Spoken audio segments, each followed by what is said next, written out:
Bitcoin has because of the halving. They're making it harder while the dollar is technically getting softer. But more and more people are, and I think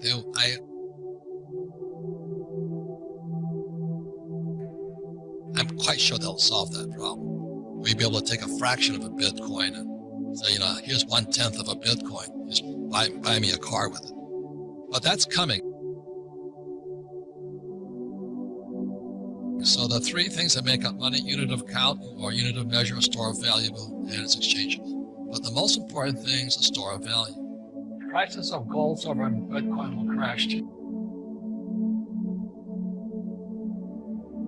The reason is when markets crash, whether it's stocks, real estate, we call it bonds, people need cash. And so when the markets crash, they have to go to cash, and they'll sell whatever is most liquid. That's the key word. So what gold, silver, and Bitcoin are is liquid, so they'll sell that off too. Now, that's bad news if you're holding it long, but it's good news if you're buying more of it. So every crash, it'll come down. And if you're long, if you actually are confident that the government's going to keep screwing up, the government's going to keep printing more and more money, which they will, but the pensions go broke. Just keep, every time it drops, buy more gold, silver, and Bitcoin. And for most people, gold and Bitcoin will crash when the world finds a COVID vaccine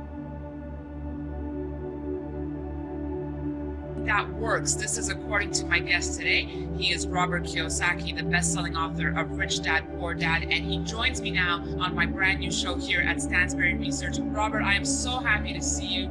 Welcome. You say could crash, but could present a huge buying opportunity should the world find a COVID vaccine that works. I want to talk about that because wouldn't we still be living in a world of fiat debasements, of zero interest rates that would still keep these safe havens high? Yeah, I think the problem isn't the pandemic. The problem is our economic system. And as most of you guys know, on September 17th, 2019, there was a crash in the repo market of the shadow banking system. And then voila, COVID appears in December of 2019. So I was always a little suspicious of it. I'm not saying it's not real, but it was a little too convenient. Something's fishy, and that was kind of my suspicious mindset. So let's go back to that point. So you were saying that should we find a vaccine, that gold and Bitcoin would get hit hard? Well, I don't know what get hard, but happy days are here again, because I hate to say this, but gold, silver, and Bitcoin are investments of disaster. If everything was perfect, you don't need gold, silver, and Bitcoin. So I've been collecting silver since I was in 1964, when I found out that silver tinge upon my little dimes and nickels and the dimes and quarters. And I started buying gold in 1972. My first coin was in 1972 was in Hong Kong. I bought a Kruger. And the reason is I understood what happened when Nixon took the dollar off the gold standard. And as you know, most of the pessimist gold guys like me just know you just can't keep printing money. And so this COVID thing is a little suspicious. Last night on Tucker Carlson, a female virologist came on and she had to escape from Wuhan. She says it's manufactured. My doctor says the same thing. So there's things about it that don't make sense. I'm not a doctor of virologist, but the people I know said there's something fishy about it. What a lot of people are perhaps perplexed or confused by is they see, U.S. equities, no sign of stopping them, especially the tech stocks. But then we look at the U.S. economy, and there's such a disconnect there. Right. So it's what's the reality and what's the illusion? Well, that old saying is don't fight the Fed, and there is some truth to that. If you had followed that advice in '71, you did okay, because the Fed always bailed you out. But that's what I was talking about, September 17, 2019, that fire in the repo market. They couldn't, and the Fed jumped in and the Treasury jumped in to save the repo market. That's socialism. That's communism. That's central controlled government. So now the economy is controlled by the Fed and the U.S. Treasury. Free market is gone. It's a Fed-fueled party, basically. Correct. And what happened is separated the price of a stock from the fundamentals of the stock. And so, as you know, many of the CEOs were just borrowing money off their corporations. Like, let's say, Ford, and making them they went from AAA to BBB, junk bond status, AT&T and these companies. So the CEOs were complicit in borrowing from their corporate treasury, repurchasing their stocks, which sent the price of the stock up. And then the CEOs parachuted out their capital gains taxes, not ordinary income taxes. So this whole thing has been one, as Marines would say, gaggle if. It's just really a mess. Case for Bitcoin, and what would have to happen for you to change your mind and sell your Bitcoin? Firstly, and obviously, price action. And that's not, Raoul gets scared as the meme, don't scare Raoul.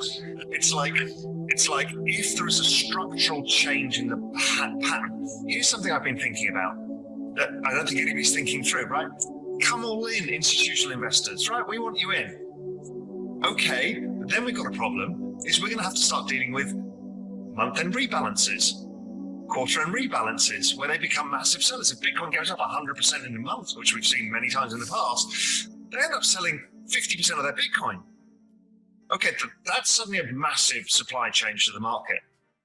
So maybe the structure of the market changes in a way that doesn't have the risk reward that we're all expecting, because we're all a bit backward looking.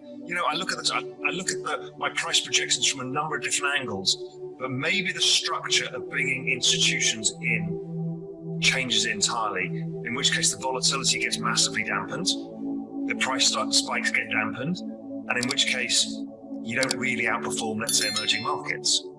That's a possibility that's out there that people aren't thinking through. The more liquid a market, the less the volatility, the less the upside.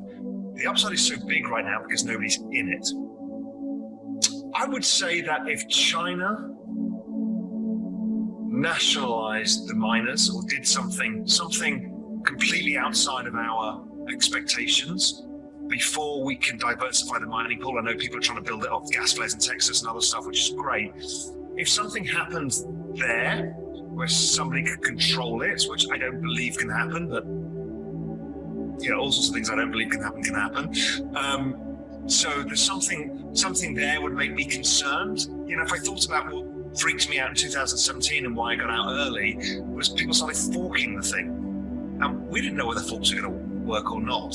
Were they going to take half the liquidity and ruin the whole thing? I didn't know. So I'm out. So something of that kind of nature would make me think. I don't know what that is, but there's a lot of smart people developing a lot of things, and who knows what comes along. Obviously, regulation. Should the regulators completely change course? All I see is positive regulation. But if the IMF stood up and said, we've agreed to move to the central bank digital currencies, and as part of that, every member of this basket has banned all cryptocurrencies. And they come with prison sentences or whatever. Yeah, clearly, I'm going to change my mind. Well, I don't know. Will I change my mind? Not change my mind. It kind of makes a better case for Bitcoin. It's difficult. It's difficult, and that makes me nervous when I can't find anything obvious. But my guess is, with a strong, powerful force like this, whatever will stop it is not obvious, which is why I thought maybe just the flows from institutions where, like the hedge fund game when I started was 15% volatility and now it's 6% volatility, and maybe it changes. And then it becomes a different game. If that's the game, then the game is build applications on top as fast as you can. Once the volatility dies down, you can do anything with it because it becomes less of a speculative asset and it becomes an exchangeable asset. It becomes money, basically, more moneyness. I don't consider Bitcoin, gold, and silver investments. I consider them insurance policies against the idiots running the Fed, the Treasury, and Wall Street. And they're a bunch of criminals as far as I'm concerned, because they're printing trillions and trillions of dollars at the same time causing billions of people to go unemployed. Are you nuts? Are you nuts? I mean, I can't, this is like heaven. But I know for people sitting at home, they're going, oh, I've lost my job, I can't pay my mortgage. And I understand, you can't pay the car payments and all this. But the name of this program is the Rich Dad Radio Show, the good news and bad news about money. So if you're sitting at home, contemplating your navel saying, well, can I get my cocktailing job back, or what restaurant am I going to work for next? I think you missed the biggest opportunity in world history. That's my point of view. That has been an ongoing narrative. I've been involved in Bitcoin since 2012. It's been the ongoing narrative of, at the beginning of this, I knew the only answer would be cut all interest rates to zero and probably negative, and then massive stimulus beyond anything which we've ever seen. So the first phase, I wanted to be involved in Bitcoin, so I bought into the sell-off, added to my positions, and now I'm starting to see the shift towards insolvencies. And the only answer is more from the central banks. So that's why I've started to buy more and more Bitcoin. Technically, the setup's right. Obviously, we had the halving, and just the adoption phase, what's happening with institutions, it's like the perfect time. Other people can't take the risks.